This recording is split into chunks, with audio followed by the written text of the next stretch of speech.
Good morning. This is Dr. Timothy Scott Beck. It is Friday morning, the 7th of January, and I want to say good morning to you. And I want to quickly recap some of the subjects that I talked about this week on the video and do some clarifications on those things and give you our COVID report and everything else. First of all, I want to remind you it's Friday. Weekend's coming up. So if you are sick or you think you're getting sick, if you think you need to be seen, I want you to call as soon as you get this message so we can get you seen. John's covering the office today and he's doing a great job and he's busy, but we're not too busy. We will see you if you need to be seen, and we don't want you to get sicker than you need to be over a long week, or over the regular weekend, okay? So let me clarify a few things that I talked about this week. First of all, I mentioned to you guys that if you are requesting or wanting controlled substances, you must make an appointment for that, and that is the rule. However, some people felt like if they were getting controlled substances from other doctors on a regular basis, they could just switch over to me, and that is not true. Do not cancel your pain medicine appointments or anything and switch over to me without talking to me, because that's something that we usually don't do. And that is very highly regulated, and they send me reports all the time about my level of prescribing. So I do prescribe some controlled substances, but it's very, very tight, and it's under very specific conditions, and you got to understand that. And if you're getting pain medicine or some controlled substance from another doctor and you got a relationship with them, do not sever that relationship thinking that you can just come here now. No, that's a conversation we can have, but I'll tell you that due to the regulatory environment from the federal and the state level, which y'all all have to know about when you're coming in here, it's just something we have to deal with. I do not take, I'm not a pain clinic. I am not going to be giving out controlled substances willy-nilly. So if that's something you don't make an assumption on that, okay?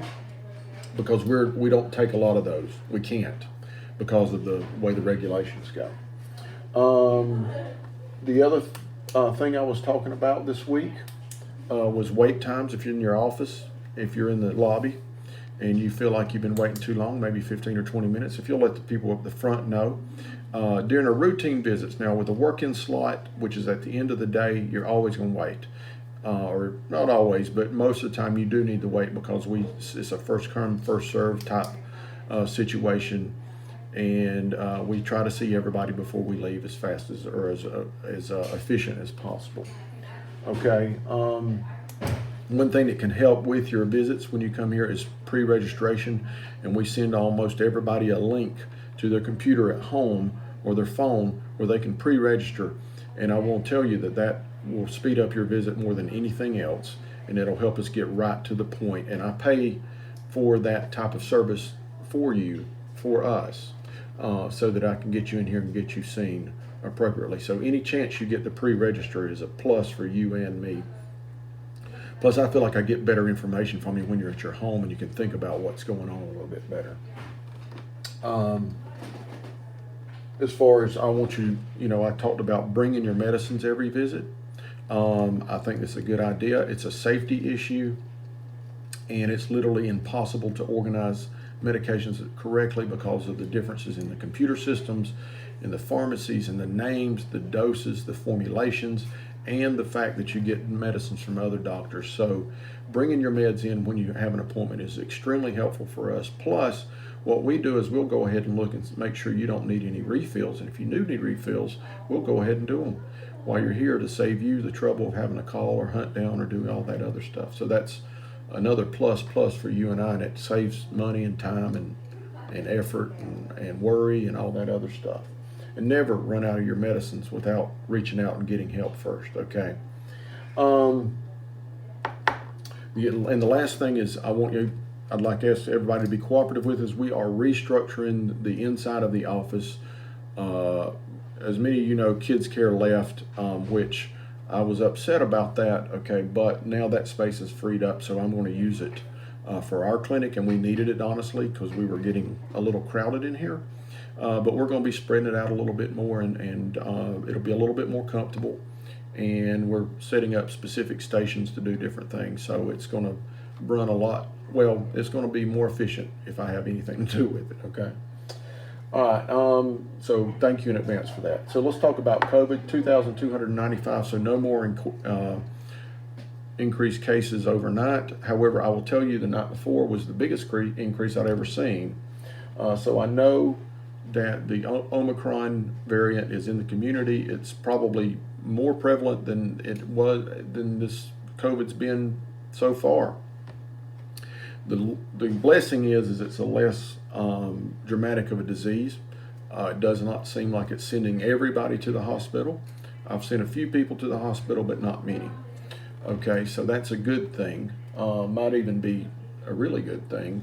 At least it's a good thing in the sense that nobody's getting really, really sick from this. Okay, so be mindful of that.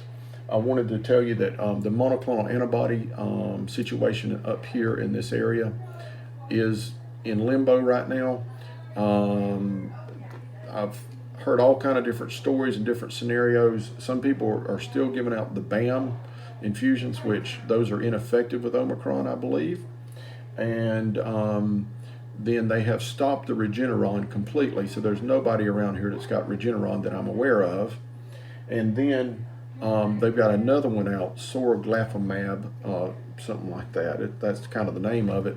And it is supposed to be effective against Delta and the Omicron variants. However, last I heard, nobody has it. Okay, so right now there's no monoclonal antibodies, I think, that are legitimately available. And the hospitals have told me they'll contact me when they get them so that we can use them. Okay, so right now though, the treatments we're doing here in the office, the drive-through, the testing, all that stuff is working really good, and I think we're accommodating the community as best as humanly possible. And so if you do have somebody that's sick and needs to be tested, we've got our rapid testing outside, and it's minimum weight. And then if you're a patient of ours, if you do the rapid test and it's positive, we'll get you seen and get you taken care of. If you're not a patient, we'll give you a sheet that says you're positive, and then let you go ahead and seek treatment at other places. Okay. Alrighty. So it's the end of the first week of the year. Thank you guys for listening to me. Have a great weekend. Stay warm, and I'll talk to you Monday.